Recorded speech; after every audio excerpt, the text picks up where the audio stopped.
All right. Hi, hello everyone. Happy Labor Day. My name is Brent. I apologize about the amateurish video production quality. I don't normally do things like this, but there's something I wanted to get across today, and something I think needs to be said that is not often said correctly, and that is Street Fighter V's root problem to a core player, or the accessibility problem, to put it another way, and the misconception that accessibility is. As I said, my name is Brent. I'm a fighting game player from North Carolina. I have competed, traveled, and helped organize events and ran sessions for about 14 years now. Let me preface all of this stuff by saying that I love Street Fighter. A local friend and player and myself, we both agree that, as he puts it, the gospel of Street Fighter is an important foundation for a player to study and understand to be truly fundamentally strong in fighting games. It's the meat and the potatoes of the ebb and flow of a sound fighting game exchange, and that lineage is found not just in Street Fighter, but in the many, many games that succeeded it. I'm also a huge Capcom fan, from the past and modern day. I mean, I'm a receding hairline white guy with glasses wearing an X-Men shirt. That's like several requisite ingredients, right? Their current offerings are otherwise amazing. Monster Hunter World was nothing short of a triumph, and Devil May Cry 5, as well as RE2 Remake, look nothing short of amazing. Mega Man is even coming back now. I'm having an image slideshow running in the background of various related things in fan art, by the way. Capcom is doing great. Yet, sore issues with their fighting games, even their flagship title, remains, and the issue from the sizable demographic I represent is often missed. This will not be a video just memeing hate on Street Fighter 5. Okay, let's get that out of the way. We don't expect that, because it's not going to happen.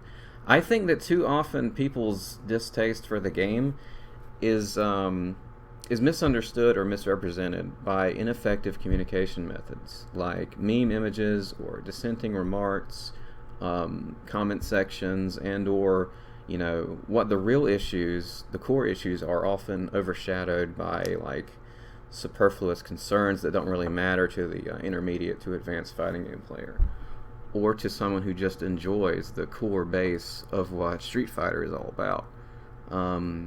These kind of ancillary or mostly inconsequential things are such as the following, mostly irrelevant to me. Things like modes, general content, costumes, censorship, DLC practices in general, server-based offline gameplay. Okay, that does relate to a main problem, but those things, etc., all of those can be not great, and problems to themselves worth consideration for sure, and obviously for the very important retail success of the product. But it's not even close to the main issue of the game for myself and many others that is not articulated quite enough in a more easily understood way that isn't memed or accompanied by hate or salt, to where it comes across like these things can just confuse a new player or someone looking in on the outside to understand the actual problem of where we're coming from. Now, when I say accessibility, I'm not actually complaining that they made the game easier. That is a necessary, and I would even say noble goal in fighting games, to try to include new players and new generations. Many games have done it with varying methods, I would say fairly successfully. Auto combos, easier combos in general, more forgiving inputs or easier inputs, characters designed to be geared more towards beginners, and I would say, best of all, strong tutorials, which are both function-rich and easy to understand.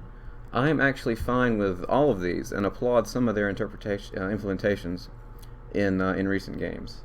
All new fighting games, at the very least, need great tutorials, and many of them do have those now.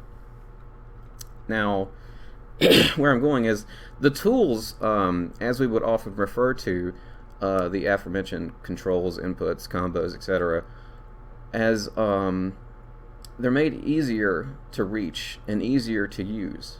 It's like at first having a wrench, then a socket wrench, then a socket wrench with varying extensions and a more comfortable handle. So the job becomes easier and more well explained out of the gate, but it's the same job. The tools become more accessible, easier to use, easy to understand.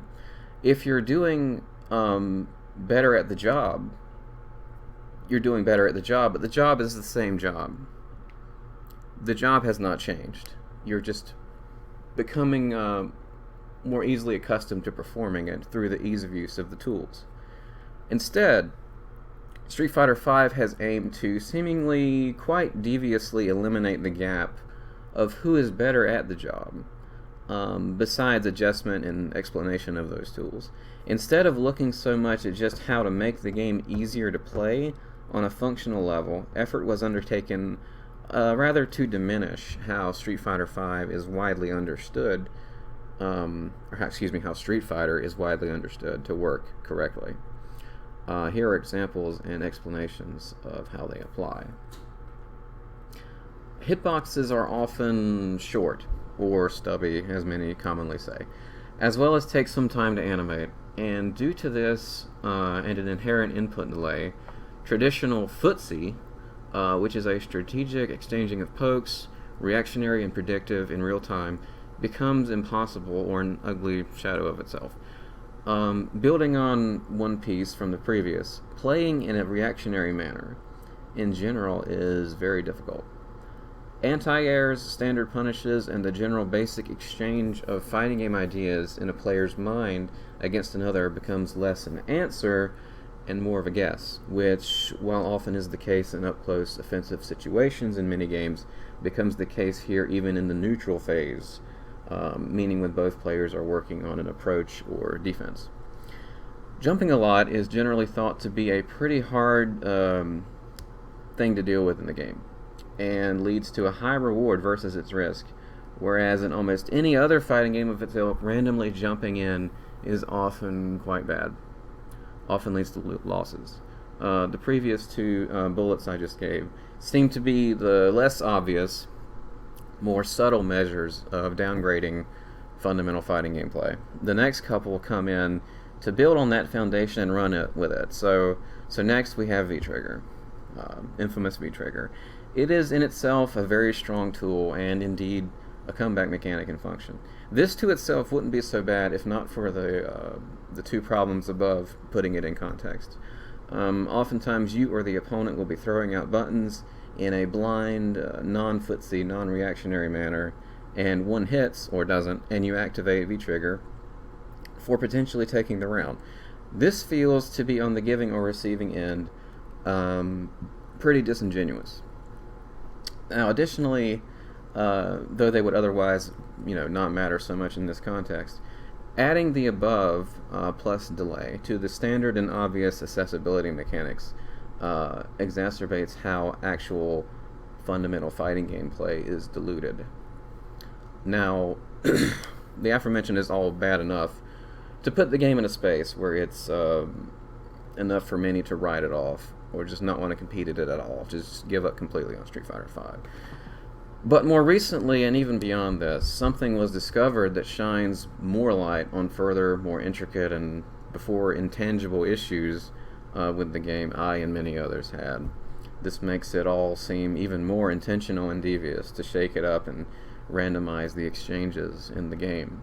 Now, the already high input delay for the game, which would be a problem in itself as it is, fluctuates on a minute-long cycle, roughly between 4.5 to 7 frames.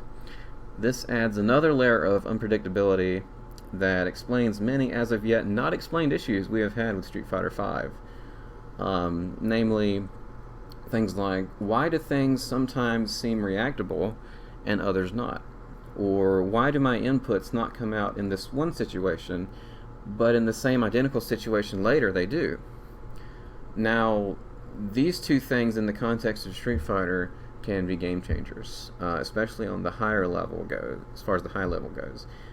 In my own experience, I had often been confused by how confident I knew the meaty timings of my button to stop wake up mash, which is itself, for reasons I did not yet understand, a strong strategy in Street Fighter V. As an aside, Wake Up Mash, as I put it, is almost never good in any other game, especially not in a series that is traditionally fundamentally sound, like Street Fighter.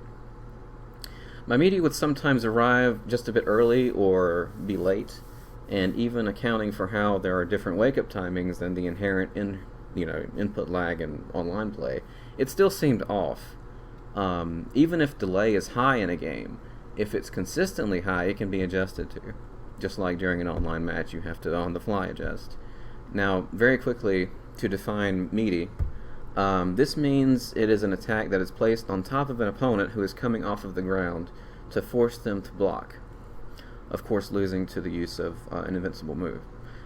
The problem is actually indeed put into more context with the following. My attack to beat the opponent's wake-up attack, their wake-up mash, my attack is only active for a frame window of 4.